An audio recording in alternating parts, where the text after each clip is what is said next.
Ibihe byiza mwe mwese mwahisemo kudukurikira aho muri mu bice bitandukanye by'igihugu cy'u Rwanda. Nge nitwa Daniel Niyonkuru nje kubagezaho bimwe mu byaranze inama y'igihugu y'umushyikirano yabaga ku nshuro yayo ya 20 muri uyu mwaka w'2026. Nyakubahwa Perezida wa Repubulika y'u Rwanda Paul Kagame yatangije inama tariki ya 5 Gashyantare uyu mwaka nyuma y'uko iheruka yari yabaye muri 2024 tariki 23 na 24 igafatirwamo imyanzuro irimo ijyanye no kuzamura umusaruro ukomoka ku buhinzi, kubaka udukiriro mu Rwanda no korohereza abanyarwanda baba hanze y'igihugu kugira uruhare mu iterambere ry'igihugu biri mu byagezweho neza. Mu myanzuro 13 yafatiwemo yagabanyijwemo ibyiciro 41 muri byo 34 bikaba byaragezweho, hakaba hasigaye ibindi 7. Iyi nama ku nshuro yayo ya 20 ikaba yaragarutse ku ngingo zitandukanye haba mu burezi, mu buzima, mu myidagaduro, mu bikorwa remezo n'ahandi hatandukanye, tutibagiwe no mu bubanyi n'amahanga. Mu rwego rwo gushyira mu bikorwa gahunda yo kwihutisha iterambere NST2, Minisitiri w'Intebe Justin Nsengiyumva yasobanuye aho u Rwanda rugeze mu buhinzi n'ubworozi hamwe n'icyo rwiteze mu myaka iri imbere. Mu rwego rwo kwihaza mu biribwa no gusagurira amasoko, guverinoma yongereye amafaranga ya nkunganire igenera abahinzi, cyane cyane nyuma y'aho ibiciro by'ifumbire ku isoko mpuzamahanga byakomeje kwiyongera. Iyi gahunda yafashije cyane abahinzi kongera ingano nyongeramusaruro bakoresha. Ifumbire ikoreshwa igeze ku biro 74 kuri hegitari ku mwaka ubu, mu gihe geranyije tubuje no muri 2017 hakoreshwaga ibiro 32. Nyamara ariko turacyafite urugendo rurerure kuko intego twiyemeje ari ukugera ku biro 94.6 kuri hegitari muri 2029. Komeje kandi kongera ubuso buriho amaterasi y'indinganire, ubu bukaba bugeze kuri hegitari 146. Guverinoma kandi yakomeje kongera imbaraga mu kuvugurura ubworozi, harimo kwita ku buzima bw'amatungo, kongera ibikorwa remezo by'ubworozi n'ibindi. Ibi byagize uruhare mu kongera umukamo w'amata uva kuri litiro zisaga miliyoni 700 muri 2017, ubu ukaba ugeze kuri miliyoni zisaga 1,000 hafi na 200 ku mwaka muri 2025. Dr. Nsengiyumva kandi yatangaje ko ubukungu bw'u Rwanda bwakomeje kuzamuka ugereranyije n'imyaka ya 2023-2024, aho yavuze ko mu mwaka wa 2023 bwari ku kigero cy'8.2%, bukaza kugera ku kigero cy'8.9% muri 2024, mu gihe impuzandengo y'izamuka ry'ubukungu muri 2025 imaze kugera ku 8.7%. Yakomeje asobanura ko iri zamuka rishingiye ku mibare y'ibihembwe bitatu byo mu mwaka wa 2025, aho igihembwe cya mbere cyari kuri 6.5%, icya kabiri kikagera kuri 7.8%, mu gihe icya gatatu cyazamutse kikagera kuri 11.8%. Muri iyi nama kandi Perezida Paul Kagame yagarutse ku mabuye y'agaciro atunganyirizwa mu Rwanda, ku kibazo cy'ibihugu bikunze kumvikana bishinja u Rwanda gusahura amabuye y'agaciro y'igihugu cya Repubulika Iharanira Demokarasi ya Kongo, ubwo Alice Uwase umuyobozi mukuru wungirije w'ikigo gishinzwe ibirombe by'amabuye y'agaciro, peteroli na gaze LNB, yavugaga ko u Rwanda rudakeneye amabuye y'agaciro kugira ngo rutere imbere. Ntabwo dukeneye amabuye ya Kongo kugira ngo dutere imbere. Imisozi yacu irimo amabuye, icyo dusabwa cyonyine ni ukumva agaciro kayo, tukabishyiramo imbaraga, tukagira icyerekezo kirambye, tukamenya ko tutazatwohereza amabuye atanoze, ahubwo tukano kuyatunganya. Ndetse nk'uko nabivuze kare, tukaba twaba ihuriro ry'ubucuruzi bw'amabuye y'agaciro muri aka gace kandi atunganyije. Amabuye y'agaciro turamutse tuyatunganya, aho yava hose ntabwo bikwiye kuba ikibazo, kubera ko n'ujya gukurikirana abantu bose bari mu bucuruzi bw'ayo mabuye y'agaciro, cyane cyane ibi bihugu biteye imbere birirwa bidukurikirana ku mabuye y'agaciro. Nta mabuye y'agaciro bagira, ariko bayungukamo kurusha abantu bose. Bayavana hehe? Ubwo kinyuranye no kuvuga ngo amabuye yacu tuvana muri Kongo tugeraho tukayatunganya, ntihakagire asigara mu Rwanda igihari mu nzira azi wacu nicyo biba bivuze gusa ariko arajya iwanyu kubera iki inzira yose agenda kuki hatagira ugira icyo avana ibyo biri mu yahe mategeko biri mu yihe mico byo kuvuga ngo wowe ntuzagire icyo ukora ibintu byose bizajya binyura hano hari inziraga abantu barahakoresha abo duturanye nabo ibihugu ibice bya Kongo ntabwo byose duturanye nabo abantu bareke kujya bavuga ubusa. Mu bworozi kandi muri iyi nama hagaragajwe ko ikibazo cyo guteza intanga kikigoye ndetse n'igiciro cy'imiti y'amatungo kikaba kikiri hejuru cyane mbese kigoye abaturarwanda buri umwe wese. Teresfori Ndabamenye Minisitiri w'ibikorwa remezo yagaragaje ko habayeho kutita kuri iki kibazo ariko ngo bagiye kubikemura mu buryo bwihuse kandi bwa vuba. Ariko muri iyi minsi gahunda yo guteza intanga ntabwo biri kugenda neza kuko batubwira yuko zote ishinzwe kugira ngo irinde intanga idahari. Ikibazo ndakize dufite ibyuma bibiri. Habaye ikibero gutinda muri birebe habaye iki kibazo ni ntabwo turakizana nyakubahwa Perezida wa Repubulika ariko habaye iki kugira ngo binanirane ikibazo ni iki imyaka yose. Nyakubahwa Perezida wa Repubulika ni icyuma habaye iki kugira ngo icyo cyuma kinanirane cyo kuba gihari. Byarakererewe Nyakubahwa Perezida wa Repubulika ariko byakerejwe n'iki twari twagiteganyije mu mushinga dukoranaho na IFAD ariko gahunda zo kukigura ziri imyaka ingahe hashize umwaka umwe urenga n'igice Nyakubahwa Perezida wa Repubulika gusa kuri uwo mushinga mutekereje hashize umwaka umwe gusa mbere hose imyaka yindi yose ntabwo mwiza mubitekereza. Nyakubahwa Perezida wa Repubulika turasaba imbabazi turaza kubishyira mu mbaraga. Mu buzima Dr. Iva Butera umunyamabanga muri Minisiteri y'Ubuzima Minisante yasobanuye ibijyanye n'umubare muke w'abaganga ukigaragara ku bigo nderabuzima ndetse na serivisi zimwe na zimwe zitagaragara ku bitaro bimwe na bimwe mu gihugu atanga icyizere ko ibi byose bigiye gukemuka ndetse burundu. Ikibazo cy'ingutu twari dufite mu myaka ishize ni umubare muke w'abakora mu nzego z'ubuvuzi. Nanze nk'urugero ku mwaka mu Rwanda mbere ya 2024 abinjiraga mu nzego zo kwiga iby'ubuvuzi bari 1600. Uyu mwaka ushize twageze ku mubare w'6400 bakaba bamaze kwikuba hafi inshuro enye ariyo gahunda twavuze yo gukuba kane abakora mu rwego rw'ubuvuzi mu myaka ine. Ariko hakaba hari ahantu hari imibare mike cyane nko mu baforomo ku mwaka twigishaga abageze muri 200 ariko ubu ngubu twaba tugeze mu 2000 birenga. Mu babyaza kugira ngo ababyeyi babashe kubyarira hafi y'aho batuye ababyaza twajyaga twigisha 72 ku mwaka ariko ubu ngubu turigisha 1000 ku mwaka. Tukaba twiteze yuko rero mu gihe gito serivisi z'abazegereye abaturage. Ikindi ni ukuzamura urwego rw'amavuriro n'ibitaro aho twari dufite navuga aho batangira serivisi zo kubaga no kwita ku bana mu buryo bwihariye ndetse n'indwara zo mu mubiri zikomeye. Twari dufite ibitaro 5 mu gihugu bivura bikanigisha ariko guhera umwaka ushize tumaze kugira twongeyeho ibindi bitaro 10 twaba dufite ibitaro 15. Ibyo byose bikazagabanya ubucucike mu mavuriro. Ariko hakaba n'ikindi cya kabiri twavuze ibyo hano mu Rwanda ariko turabona yuko hakiri n'abanyarwanda bajya kwivuriza hanze. Impamvu 3 zibanze ya mbere byari gusimbura impyiko ariko kuva mu myaka 2 ishize tumaze gusimbuza impyiko z'abanyarwanda 82 bigendanye na savings nazo n'igihugu cyabashije kugira kuzigama amafaranga ageze ku 800 by'amadolari. Mu ndwara z'umutima nicyo cyari cya kabiri cyatumaga tugira service itameze neza.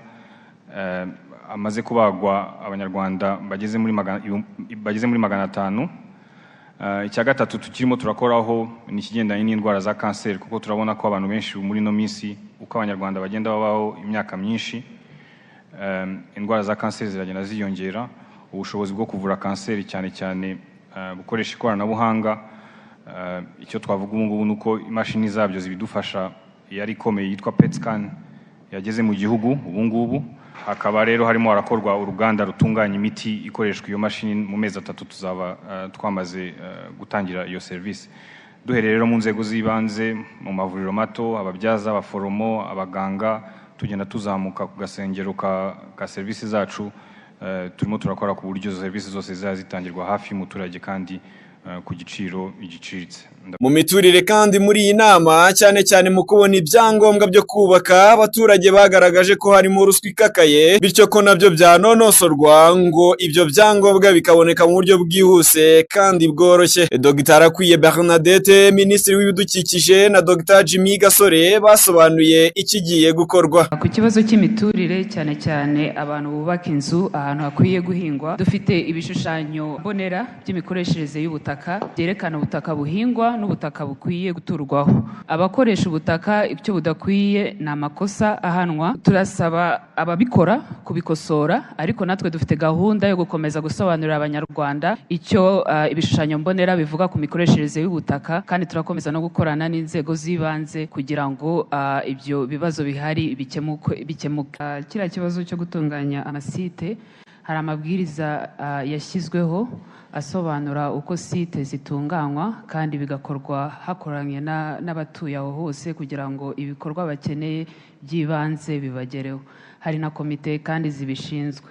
Nk'uko byavuzwe rero turakomeza dukorane n'inzego zibishinzwe, inzego z'ibanze, dukurikira icyo kibazo neza, twumve aho kiri tugishakire n'umuti, ariko dukoranye na Menoroke nk'uko byavuzwe. Ibijyanye n'amabwiriza by'abaturage bishyurwa byashyizweho byarananogejwe na Minisiteri ishinzwe ubutaka. Twe nka Minisiteri y'ibikorwa remezo binyuze mu kigo cya Rwanda Housing Authority dutanga support, tugashyigikira abaturage tukamenya ko bikozwe neza bizatuma bubaka biboroheye kandi bagakurikiza igishushanyo mbonera. Nanone kandi muri iyi nama Dr Jimmy Gasore Minisitiri w'ibikorwa remezo yavuze ko hari bimwe mu bikorwa remezo biri gukorwa nk'imihanda, kandi ko hari gahunda y'uko imihanda yose itarajyamo kaburimbo igiye kunozwa igashyirwamo laterite, ikubakirwa inzira z'amazi, umusaruro ukajya ku masoko kandi byihuse byoroshye. Ni mu gihe kandi hari gahunda yo kongera imihanda ya siporo, mesi ikorerwamo siporo nko ku Irebero ndetse n'ahandi, ikazakomeza kuhagera mu bice bitandukanye by'igihugu cy'u Rwanda. Mu burezi, Nsengimana Joseph Minisitiri w'Uburezi yagarutse ku kibazo cy'abayobozi b'ibigo by'amashuri 900 baheruka kuvanwa mu myanya yabo, ngo dore ko bamwe muri bo babuze imyanya yo kwigishamo bityo bakaba bagiye gusezererwa mu kazi. Rero habaye isuzumwa ry'abayobozi b'ibigo kugira ngo turebe ko koko inshingano zabo bazuzuza. Abatarazuzuje barasezerewe bashyirwa mu bwarimu, ababonye imyanya, abatabonye imyanya barashakirwa iyindi cyangwa se tubasezerere. Ibi rero bivuga yuko mu burezi ndetse no mu gihugu cyose ibyo kuganira ku nshingano ari ibintu dushyize imbere kandi twubahiriza, ku buryo umuntu wese agomba kuzuza inshingano ze agakorera u Rwanda n'abanyarwanda ibyo yashinzwe. Muri iyi nama kandi mu myidagaduro, umuhanzi Bruce Melody yasabye nyakubahwa Perezida w'u Rwanda Paul Kagame ko mu gihugu cy'u Rwanda haza uburyo bwo gukorera amafaranga ku mbuga nkoranyambaga ibizwi nka monetization, nyuma yaho byasabwaga na benshi mu gihugu. Ibyatumye nyakubahwa Paul Kagame abaza ibisabwa kandi yemeza ko agiye kurebwa igikorwa. Aha Minisitiri w'ikoranabuhanga, mw'itumanaho na innovation Ingabire Paula arabisobanura. Ibyo Bruce amaze kuvuga bisaba iki? Ntabwo nabyumvise neza. Ikibazo rero abantu bahura nacyo mu Rwanda ni iki? Kuki ugomba kwita undi muntu w'ahandi kugira ngo ukore amafaranga utari umunyarwanda? Ikibazo ni iki? Ni iki ngo tugikemure? Ibigo nka Meta, YouTube na TikTok byose bishyiraho eligibility requirements bituma ibihugu bishobora kuba byakora platform monetization, aho abafite ibihangano bashobora kubibyaza umusaruro. Bakurikiza ibintu bitatu. Icya mbere ni regulatory compliance, kandi ibyo twarabyujuje nibyo bareba data protection, intellectual property na taxation. Ibyo turabyujuje nk'igihugu. Icya kabiri bareba nk'uko Bruce Melody yarabivuze ni volume of advertisements. No kuvuga ngo dufite abantu benshi bashobora kuba bakwadvertisinga kuri izi mbuga nkoranyambaga, bikadufasha kugira ngo uko tuzamura iyo volume ya advertisement n'aba local content creators bagire percentage bashobora kubonaho. Ari naho ngira ngo tukiri hasi kuri izo volumes. Ngira ngo ntanze urugero, biba bisaba nibura hagati ya igice cya miliyoni na miliyoni y'amadolari ku kwezi in terms of volumes of advertisement kugira ngo igihugu gishobore kuba cyaba eligible. Icya gatatu ni payment infrastructure ishobora gutuma ya mafaranga babonye bashobora kubona kuri izo mbuga nkoranyambaga ashobora kuba yabageraho, kandi ibyo turabifite. Ari ibyo bigo byose nkuko nabivuze twavuganye nabyo, ni ukuvuga ngo hariho ibintu bibiri aho batubwiye turimo turabikora, bagenda banashyiraho ibihugu bitandukanye babyongera mu mubare w'ibihugu biri eligible, ariko bikanasaba yuko natwe twashyiramo imbaraga kugira ngo the volumes of advertisement coming from our private sector and companies ishobore kuba yazamuka kugira ngo tube eligible. Murakoze. Yes, kubitureba twakora rero specifically ni ibi, hari ibyo bireba abo bandi Google n'abandi, hari byaba bitureba ni ibiki tudakora twakora kugira ngo kuva twatangira kuganira nabo ibitureba twarabikoze, ari izo regulatory compliance zabayeho, ngira ngo dushyiraho na ririya tegeko rya data protection n'ibijyanye na intellectual property, ibyo byose birahari. Payment infrastructure zirahari, ubu ngira ngo ahasigaye hakeneye ko twashobora kuba twabyaza umusaruro izo mbuga nkoranyambaga no kuzamura iyo advertisement base. Twayizamura dute? Tuyizamure dute? Your Excellency, I think ibintu kubifata twese nk'umukoro companies zose zikumva ko social media is also a platform where you can do advertisements, kandi nabyo bigira iyo network effect ishobora gufasha baba local content creators bacu. Ngira ngo nk'aba local content creators bo bamaze kubimenya, bakomeje bagirana ibiganiro na companies ubu nizo dukeneye zamenya zite to mobilize. Twabikora tukwiye kubikora dukora iyo mobilization. Umuyobozi w'urwego rw'igihugu rw'imiyoborere Uwikiza Dore Speaker yemeje ko urwego rwa serivisi rurimo ikibazo. Perezida Paul Kagame agasaba abaturage kwanga serivisi mbi aho ziva zikagera, kuko ibi bidindiza iterambere ry'abaturage udasize n'iry'igihugu muri rusange. Mu gusoza iyi nama, nyakubahwa Perezida wa Repubulika y'u Rwanda Paul Kagame yasabye abayobozi ko ibyavugiwe muri iyi nama bitagomba kuba amasigara cyicaro, ahubwo ko bigomba gushyirwa mu bikorwa, kandi abayobozi bakirinda kwitwaza amateka y'ubukoroni mu kunanirwa gukemura ibibazo by'abaturage kandi babifitiye ubushobozi. Ntibikabe byo guhora dusubiramo gusa bimwe bitabona ikibivamo, bikaba umugenzo gusa tukajya tuza tukavuga ibibazo, tugatanga ibisubizo, tukaganira ibintu byinshi, ariko umwaka washira twagaruka tugasanga ni nka kwa kundi byinshi byagiye bigenda ku buryo bwari bukwiye kuba bwarakosowe. Inkomoko turazizi, ibibazo turabizi, ndetse n'ibisubizo, ariko hagati aho tukirindagiza. Ejo bakubaza ikibazo kikaba amateka, kikaba abantu baza bakakugirira nabi cyangwa bakakugira bati wemerera ikizi. Umuntu aragusanga mu rugo rwawe mu burenganzira bwawe akakurindagiza ukemera, barangiza uwakurindagije wibwira ko ari we ikibazo ni wowe wemera kurindagira. Twahindura dute rero mu by'ukuri imico yacu, ingendo yacu, ingiro yacu, byose ko tubizi hagati yacu? Hari ibibazo byinshi ku isi, ibyo ntabwo tubifitiye ubushobozi kubikemura, ariko dufite ubushobozi bwo gukemura ibyacu. Ariko ibyo byose ntibikwiye kuturindagiza ngo twibagirwe ibitureba twebwe dushoboye. Hari ibyo dushoboye tubikore, ibyo tudashoboye tubishakire uburyo, dushyiremo imbaraga, tubihe igihe, dushaka uko twabigeraho, ariko dukora ibishobotse byose bikwiriye gukorwa. Hanyuma dushake ko tubana n'abandi, ari abaturanyi, ari abatuye kure, n'ibidukundira dukorane nabo neza, n'ibyanga izo mbaraga tuzigarura iwacu, dukora ibyacu bitureba, niko twatera imbere gusa. Iyi nama y'igihugu y'umushyikirano yabaga ku nshuro yayo ya 20. Guverinoma y'u Rwanda ikaba yaragaragaje ko mu myanzuro yafatiwe mu yaherukaga mu mwaka 2024 yashyizwe mu bikorwa ku kigero cya 80%. Akoze kubana nanjye, nge ndi Daniel Niyonkuru, bifurije gukomeza kugira ibihe byiza.